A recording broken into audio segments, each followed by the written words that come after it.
Good morning students. मुलांनो, गेल्या वेळी आपण मैत्री हा व्हिडिओ पाहिला. आता दुसरी कविता म्हणजे पहिल्यांदा झाड ही कविता झाली. आता 5व्या नंबरची ही कविता आहे, गाऱ्या गाऱ्या भिंगोऱ्या. कवितेचं नाव आहे गाऱ्या गाऱ्या भिंगोऱ्या. कविता क्रमांक 5, गाऱ्या गाऱ्या भिंगोऱ्या. आता गाऱ्या गाऱ्या भिंगोऱ्या म्हणजे काय, तर आपण इथे जरा असं चित्रामध्ये पाहिलं तर बघा, या चित्रात तुम्हाला काय दिसते? हो, एक घर आहे. घरामध्ये आई दाराजवळ उभी आहे. मुलगी पावसामध्ये भिजत आहे, आनंद घेत आहे. बरोबर? मुलं काहीतरी गोळा करत आहेत. पाणी सगळीकडे झालेलं आहे. पावसाचे थेंब पडत आहेत आणि मुलं गोल गोल हे जे काय आहे ते आपण आता या कवितेमध्ये जाणून घेऊया. मी सुरुवातीला कविता पूर्णपणे वाचते, त्यानंतर एक एक पॅरेग्राफ कवितेचा मी वाचून तुम्हाला समजावून सांगते. सर्वांनी इथे लक्ष द्यायचं आहे आणि नंतर आपण माझ्या पाठोपाठ तुम्ही कविता तालासुरात म्हणायची आहे. टप टप टप टप पडती गारा, पटपट पटपट वेचू साऱ्या. पकडूनी धरता वितळूनी गेल्या, गाऱ्या गाऱ्या भिंगोऱ्या. गडगड गडगड मेघ गरजती, चमचम चमचम विजा चमकती. थुई थुई थुई थुई मोर नाचती, गाऱ्या गाऱ्या भिंगोऱ्या. थडथड थडथड थंडी वाजते, हाक आईची ऐकू येते. घरात जाऊनी स्वच्छ होऊया, गाऱ्या गाऱ्या भिंगोऱ्या. आता बघा, गाऱ्या गाऱ्या भिंगोऱ्या म्हणजे कधी कधी पाऊस पडतो त्यावेळेस त्या पाण्याचं स्वरूप आईस क्यूब्स असतात, जसे की त्याला हेलस्टोन म्हणतो आपण. हे जे गोल गोल आहे हे बर्फाचे छोटे छोटे गोळे आहेत आणि ह्या बर्फाच्या छोट्या छोट्या आईस क्यूबला यालाच काय म्हणतात? हेलस्टोन. इंग्लिशमध्ये ह्याला म्हणतात हेलस्टोन. आता सगळा पाऊस पडताना ह्या गारांचा सुद्धा पाऊस पडत आहे. किती आनंद येतो आपल्याला पावसामध्ये भिजताना. आणि अशा वेळी जर गारांचा पाऊस पडला तर कोणाला आवडत नाही बर्फ, बरोबर की नाही? आईस म्हणजे बर्फ. तो बर्फ असा जणू काही अंगणात जसा काही मोत्यांचा सडा पसरला आहे. आता मोत्यांचा सडा पसरला म्हणजे बघा, छान अशा आईस क्यूब्स तुम्हाला अंगणामध्ये पडलेले दिसले असताना तुम्हाला असं वाटेल की हे छान आहेत, खूप छान आहेत आणि ह्याला आपण गोळा करूया. तर इथे बघा, पहिल्या पॅरेग्राफमध्ये टपटप टपटप पडती गारा. आता या ज्यावेळेस गारा वरतून आकाशातून पडतात त्यावेळी त्यांचा आवाज कसा होतोय? टपटप टपटप. आणि हा टपटप पडायला लागल्यानंतर मुलं काय म्हणतात आहे? पटपट पटपट वेचू साऱ्या. पटपट पटपट मीन्स पटकन, हरिली, एकदम फास्ट आपण काय करूया? ह्या सगळ्या गारा कलेक्ट करूया. पकडूनी धरता वितळूनी गेल्या, गाऱ्या गाऱ्या भिंगोऱ्या. जसं हे मुले त्या आईस क्यूब्सला, हेलस्टोनला पकडायला जातात, गारांना पकडायला जातात. गारा हातात धरताना म्हणजे पकडताना त्या आईस क्यूब्सला कॅच करत असताना त्या काय होतात? हातातच मेल्ट होऊन जातात. वितळूनी गेल्या, वितळून मीन्स मेल्ट होऊन जातात आणि मग त्या पावसामध्ये परत गाऱ्या गाऱ्या भिंगोऱ्या. आता गाऱ्या गाऱ्या भिंगोऱ्या म्हणजे मी तुम्हाला एक दृश्य सांगते की ज्यावेळी तुम्ही लहान असता, फॉर एक्झाम्पल, तुम्हाला पाऊस पडलेला दिसतो. सर्वात पहिल्यांदा जेव्हा पाऊस पडतो मुलं पटकन बाहेर पळतात त्या पावसामध्ये भिजण्यासाठी आणि त्यांचा आनंद व्यक्त करतात. ते कसा करतात? तर काही मुले त्या पावसामध्ये भिजतात, गोल फिरतात आणि पाऊस हातामध्ये पकडण्याचा प्रयत्न करतात, बरोबर की नाही? तर अशा प्रकारेच हा गोल फिरून खेळ असतो की नाही मुलांचा, आनंद व्यक्त करण्याचा, पाऊस हातामध्ये पकडण्याचा, त्यालाच म्हणतात गाऱ्या गाऱ्या भिंगोऱ्या. तर पावसात मुलं स्वतःशीच गोल फिरतात असा त्यांचा खेळ असतो, त्यालाच गाऱ्या गाऱ्या भिंगोऱ्या देतात. आता इथे बघा, गाऱ्या गाऱ्या भिंगोऱ्याचा अर्थ इथे सांगितलेला आहे. पावसात भिजत गोल गोल फिरण्याचा मुलांचा खेळ. बघा, ही मुलगी पावसाचे थेंब आईस म्हणजे हेलस्टोन गोळा करण्यासाठी हात असे तिने पसरलेत आणि ती स्वतःभोवती काय करत आहे, गोल फिरत आहे. तर गोल फिरताना तर आपल्याला पुस्तकात दिसणार नाही, पण तिने जे पायाची मुवमेंट आणि हाताची मुवमेंट आहे यावरनं असे कळते की ती स्वतःभोवती गोल फिरत आहे, पाऊस आपल्या स्वतःवर आणि हेलस्टोन्स घेत आहे. गडगड गडगड मेघ गरजती, चमचम चमचम विजा चमकती, थुई थुई थुई थुई मोर नाचती, गाऱ्या गाऱ्या भिंगोऱ्या. आता तुम्ही ऑब्झर्व केलं असेल, ज्या वेळेस पाऊस पडतो त्यावेळेस गडगड असा आवाज येतो. तो आवाज कोण करतं? तर तो आवाज मेघ. मेघ म्हणजेच ढग, ढग म्हणजेच क्लाउड्स. आता हे क्लाउड्स एकमेकांशी ज्या वेळेस टच होतात त्यावेळेस त्यांचा गडगडाट असा आवाज येतो, खूप जोराने आवाज येतो आणि ते एकमेकांवर जरा घासले गेले की त्यातून एक वीज निर्माण होते, ज्याला आपण इंग्लिशमध्ये थंडर म्हणतो. तर अशी ही वीज चमकते. ती कशी चमकते? चमचम. आणि आवाज मेघ कसा करतो? गडगड. कारण इतका जोराचा आवाज होतो. त्याचबरोबर त्या घर्षणाने एक घर्षण म्हणजे इथे मी शब्द वापरला आहे, हे ढग एकावर एक घासले जातात, त्यातून एक वीज निर्माण होते आणि त्यालाच आपण इंग्लिशमध्ये थंडर म्हणतो. आणि ते थंडर पाहिल्यानंतर ते कसं दिसतं? चमचम, जसं ब्राईट, एकदम चमचम चमकतं ते. ट्विंकलिंग आपण म्हणतो ना, तसं चमकतं ते. थुई थुई मोर नाचती. आता थुई थुई मोर, इथे बघा मोर काय करत आहेत? नाचत आहेत. कारण जसा मुलांना आनंद झाला या पावसाचा, तसा मोरसुद्धा आपला पिसारा फुलवून काय करत आहे? नाचत आहेत. तर अशा प्रकारे हा पुन्हा खेळ कुठला आहे? गाऱ्या गाऱ्या भिंगोऱ्या. थडथड थडथड थंडी वाजते, हाक आईची ऐकू येते, घरात जाऊनी स्वच्छ होऊया, गाऱ्या गाऱ्या भिंगोऱ्या. आता पावसात भिजल्यामुळे सर्व कपडे ओलेचिंब झाले आहेत. पावसामध्ये पाण्यात खेळल्यामुळे सर्व चिखल पायाला लागलेला असतो, बरोबर ना? सर्व अंग ओलं झालेलं असतं. आईला असं वाटत असतं की मुलं पावसात भिजल्यामुळे आजारी पडतील.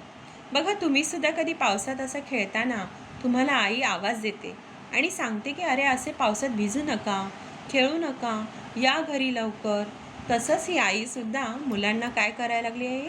हाक देऊ लागली आहे. हाक देणे म्हणजे बोलवत आहे की तुम्ही घरी या आणि स्वच्छ व्हा, आणि असं सांगितलेलं आहे. आई तिथून त्यांना आवाज देते आणि मग मुलं म्हणतात, चला आता आई आपल्याला जास्त ओरडण्यापेक्षा आपण आता घरी जाऊया आणि स्वतःला क्लीन करूया, स्वच्छ होऊया. तर अशी ही कविता आहे, गाऱ्या गाऱ्या भिंगोऱ्या.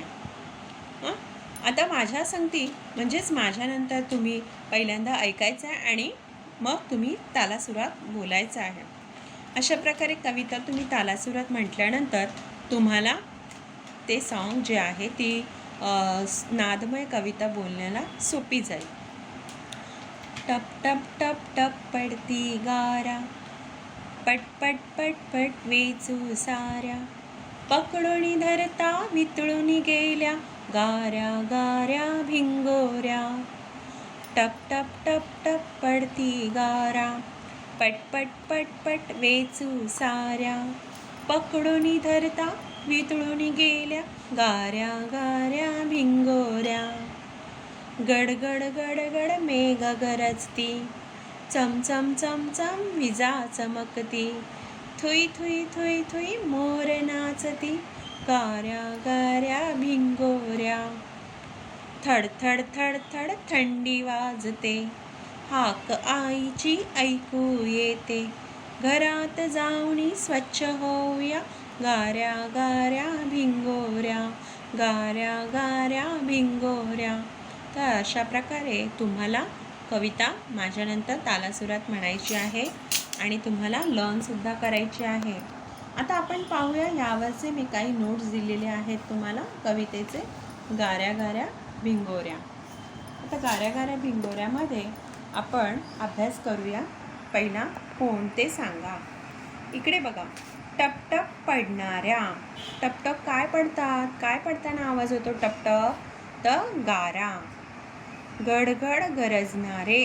आता गडगड कोण गरजत होतं? मेघ. चमचम चमकणारी वीज. थुई थुई नाचणारा मोर. थडथड वाजणारी थंडी. अशा प्रकारे आपण कोणते सांगितलं. आता प्रश्न, दारात कोण उभी आहे? चित्र पाहिलं आपण. दारामध्ये कोण उभी होती? आई. चित्रात किती किती मुली आहेत? 2. तुम्ही जर चित्र नीट पाहिलं तर तुम्हाला कळेल की चित्रात एकूण किती मुली आहेत. बघा इथे दारात आई उभी आहे आणि चित्रात 1 आणि 2 ह्या 2 मुली आहेत. ठीक आहे. सर्वजण काय करत आहेत? गारा वेचत आहे. गारा काय करत आहेत? ते गोळा करत आहेत. कविता कशाबद्दल आहे? कविता गाऱ्याबद्दल आहे. ही कविता कोण म्हणत असेल? ही कविता लहान मुले म्हणत असेल. विजा चमकतात तेव्हा तुम्हाला काय वाटते? जब थंडर की जो बिजली गिरती है ना, उसको बीज चमकने म्हणजे बिजली बोलते हैं ना हम हिंदी में उसको बिजली चमकते हैं. तो बिजली जब चमकती है तो उसके पहले हमें क्या होता है कि अभी तो वीज चमकली म्हणजे पाऊस जोरात येणार. तर विजा चमकतात तेव्हा पाऊस जोरात येणार आहे असे वाटते. आता मीनिंग्स शब्दार्थ जाणून घेऊया. गारा म्हणजे मी मगाशी सांगितलं hailstones, small balls of ice.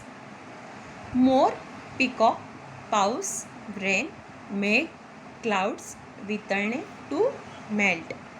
विजांचे चमकणे म्हणजेच फ्लॅश ऑफ लाइटिंग. आणि गाऱ्या गाऱ्या भिंगोऱ्या म्हणजे पावसात भिजत गोल गोल फिरण्याचा मुलांचा खेळ. A children's play of going round and round while getting wet in the rain. Okay? A children play of going round and round while wet in the rain. कवितेतील नादमय शब्द सांगा. आता नादमय शब्द म्हणजेच काय? Pick out the words in the poem which end with a similar rhymes. Pick out the words in the poem which ends with similar rhyme. Now similar rhyme what? आपण बघूया. टप टप, पटपट, गडगड, चमचम, थडथड. तर कवितेमध्ये असे जे शब्द आलेले आहेत ज्यांचा उच्चार आपल्याला समान वाटतो पण ते शब्द वेगळे आहेत, त्यांचा अर्थसुद्धा वेगळा है. यानी वर्ड तो अलग दिख रहा है लेकिन उसका मीनिंग अलग है और वो अलग चीज़ के लिए अलग अलग दर्शाता है. हाँ, लेकिन उनका साउंड जो है, हाँ, पोएम में वर्ड्स जो उनकी जो हम लोग जो बोलते हैं ना राइम, वो राइम सिमिलर लगती है. तो ऐसे कवितामध्ये जे शब्द आलेले आहेत ते या प्रकारे आहेत, ते आपण इथे लिहिलेले आहेत. So in exam the question will come which are the ये पिक आउट द पोएम में से and with the similar rhymes. Rhyming words बताइए. सो राइमिंग वर्ड्स में सपोज इसमें से एक आएगा और दूसरा आएगा तो आपको पता होना चाहिए which are the rhyming words. The top टप, पटपट, गडगड, चमचम, थडथड हे असे जे वर्ड्स आहेत ते काय आहेत? राइमिंग वर्ड्स आहे. यांच्यामध्ये एक नाद आहे. ठीक आहे. तो हम यहाँ पर आज अपन काय करूया, इथेच थांबूया. हम यहाँ पर ही रुकते हैं और हमारी पोयम यहाँ पर ख़त्म होती है. गाऱ्या गाऱ्या भिंगोऱ्या. इसके मैंने मराठी में जो नोट्स लिख कर दिए हैं उसे आपको याद करना है, स्टडी करना है. हर एक पेपर मतलब हर एक चैप्टर हो या पोएम हो उस पे से आपको कोई भी टेस्ट आ सकती है. तो यू शुड बी प्रिपेयर्ड.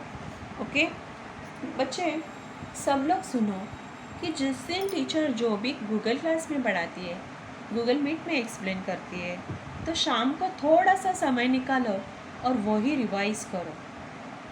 मैं नहीं चाहती हूँ कि आप लोगों को वो सारी चीज़ें इकट्ठा करते हो तो एक दिन में नहीं समझ में आएगा. और इतना सारा लिखना है, अगर किसी को लगता है तो आप एक थोड़ा सा प्रॉपर टाइम निकालो और उसमें आप डिसाइड करो कि आज मैं इतना लिखूँगा, इतना लिखने के बाद यानी 1 पेज 2 पेज, ठीक है। तो ऐसे करते करते आपका नोट्स नेक्स्ट पीरियड आने तक फिनिश हो जाएगा, ठीक है।